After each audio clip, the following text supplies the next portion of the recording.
Hello.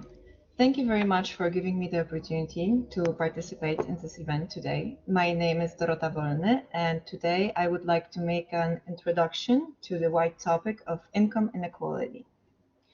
Firstly, I will talk about the general meaning of the term inequality. Secondly, I will make a distinction between income and wealth inequality. And finally, I will explain three most relevant factors that influence the income inequality. So let's start with the definition. We need to take into account that we have a whole vast of inequalities in this world. Income inequality, wealth inequality, social or political inequalities, and much more.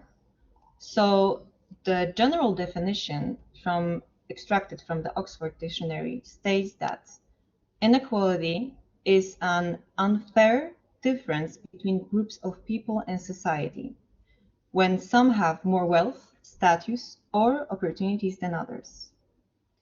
The key word here is unfair. It means that this inequality is not a result of your personal attributes, but outside forces. In this presentation, I will focus on income inequality, which may be often confused with wealth inequality, and I think it's important to point out the difference. The key distinction is that income is a flow of resources to a person in a specified period of time, for example, getting a salary, while wealth is a stock of those resources. Income, when not immediately used for spending, can be converted into wealth through saving or investing it. That wealth produces an income in the future as interest payments, dividends, rents, or capital gains, if the asset purchased rises in value and then is sold. Here we have the Google search of terms chart showing a huge rise in Google search around the terms to do with inequality. This shows that people are being more aware and interested about the system that drives the growing pay gap. The most frequently searched term is income inequality, which is shortly followed by the 1%. There are several methods of calculating income inequality.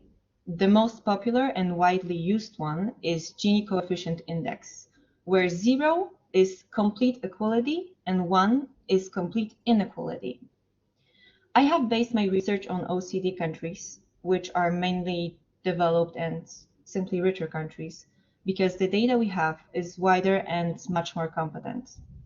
Also, it is important to mention that not the same rules apply to emerging economies and highly developed countries. So here we have a chart indicating the level of inequality per each OECD country, which gives us an overall view on the current situation. As we can see, the most unequal countries are Costa Rica, Chile, and Mexico, shortly followed by Bulgaria, United States, and United Kingdom. On the other hand, the most equal countries, where the Gini index is the lowest, are Central European countries like Slovakia, Czech Republic, or Slovenia. Spain is somewhere in the middle, closer to the higher end of the Gini index. Looking at some more numbers, the substantial amount of research was conducted based on the gender gap, which is very unfortunate that we don't have as many data regarding, for example, race or religion-based discrimination. The research conducted in March 2020 by OECD shows that across the European countries of OECD, pension payments to women aged 65 and over were 25% lower than for men, whereas the pay gap between men and women equals 12%. The gender pay gap in pensions is much higher than the gender pay gap, which is not something that is often mentioned. This is because, on top of often having worked in lower paid jobs, older women are more likely to have worked part-time and to have had longer career breaks, for example, because of maternity leave, which later on reflects on their pension. The peak of those numbers can be seen among self-employed women in Poland, where the pay gap between men and women equals 48.2%. So now, when we have an overall view on what the income inequality is and how is it measured, and more or less how it looks in certain countries, I think we all have the same question in mind.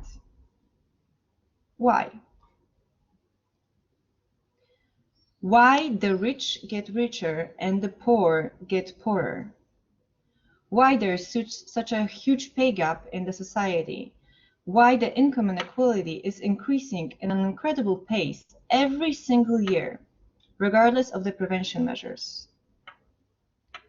Of course, this is a very complex question. However, I will discuss three most relevant factors of this occurrence. Firstly, protection against technological redundancies. Along with globalization, there was a huge improvement in technology made. Technology improvement created higher demand for high-skilled workers, which is called skill-biased technological change, and low-skilled workers, which is called task-biased technical change, and consequently lowered the demand for the middle-skilled workers, which were replaced by machinery. The OECD data shows that the share of middle skill employment declined by a little less than 11 percentage points, where high-skilled employment increased by 9% and low-skill employment increased by 3%. Low-skilled workers are, for example, cashiers, housekeepers, people that do certain standardized tasks, whereas high-skilled workers offer skills. These are workers with advanced technical, academics, or interpersonal skills that usually include problem-solving, leadership, system improvement, etc. These are, for example, entrepreneurs, lawyers, doctors, or teachers. The growing pace of advancements, especially in technology, which is close to being able to replicate far more human functions that we ever thought was possible less than a decade ago, is forecasted to have a disruptive effect on work and wages in the next couple of decades. The jobs that were already replaced are, among others, factory workers, cashiers, bank tellers, travel agents, and much more. Perhaps even drivers, since self-driving cars became a reality a long time ago. What we are left with is wondering whether our job position will be replaced by a robot in the next couple of years or not. This phenomenon is called job polarization, and it has a substantial impact on the income inequality growth. Prevention measures would help middle-skilled workers to keep their job, which would make the inequality level lower. Let's imagine the hourglass as a demand scale of job positions. High-wage workers on the top and low-wage workers on the bottom are the most desirable candidates because of the task and skills orientation. The place for middle-skilled workers is substantially limited, and as you can see, there's not much space for them because they were simply replaced by machinery. Secondly, legal regulation of high and low pay. One person's spending is another person's income. Let's say that in a single sentence is what the $87 trillion global economy is. The way income is distributed matters because it affects the economy differently. When a certain amount of money is held by one person, the money flow is limited because his spendings are limited. If the same amount of money will be distributed amongst a fixed amount of people, their spendings will be much higher. One person's spendings are another person's income, which creates a cycle driving the economy. Government has the ability of determining income levels by setting up fixed tax and social welfare levels. Taxes are a powerful tool in controlling the distribution of wealth. By reducing taxes, policymakers would have less funds to spend, for example, on social welfare or additional trainings, which I will talk about later. High and low pay, meaning minimum wage and taxation, need to be adapted to the national context and updated in accordance with the changes taking place in a given country, which very often is not the case. Next factor are subsidized trainings. Additional education and adequate training schemes are needed for the discriminated ones on the labor market, like youth, elderly people, women, migrants, and anyone that needs help to enter the labor market. Adequate training is an investment made in society's future income and living standards. This investment, made by policymakers, reflects later on the economy in lower unemployment rate and lower pay gap. The reason why I am mentioning specialized trainings is because we do not observe falling inequality level despite the huge expansion of higher education in many developed countries. Over-education phenomenon makes it harder for individuals to find a job, which results in undertaking underpaid and underqualified job positions. It happens because the skills acquired through higher education are not well tailored to the job position, or there's simply too much competition on the market because the education is easily accessible. Poorly skilled people with lack of practical skills are a very important and neglected factor influencing the income inequality.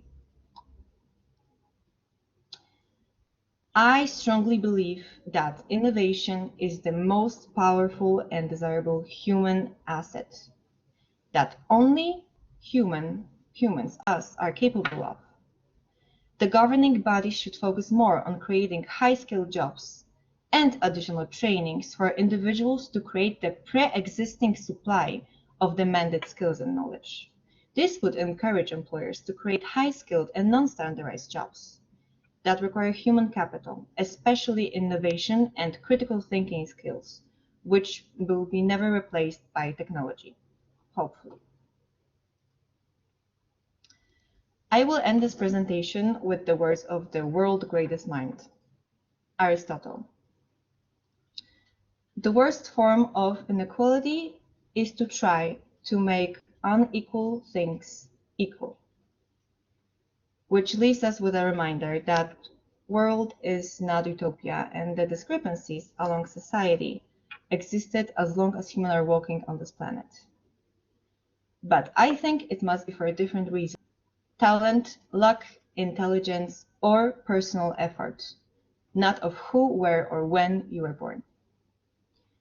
Thank you very much for listening to this brief insight to the topic inequality. I will leave you with my email in case you have any questions. Thank you, Dorota.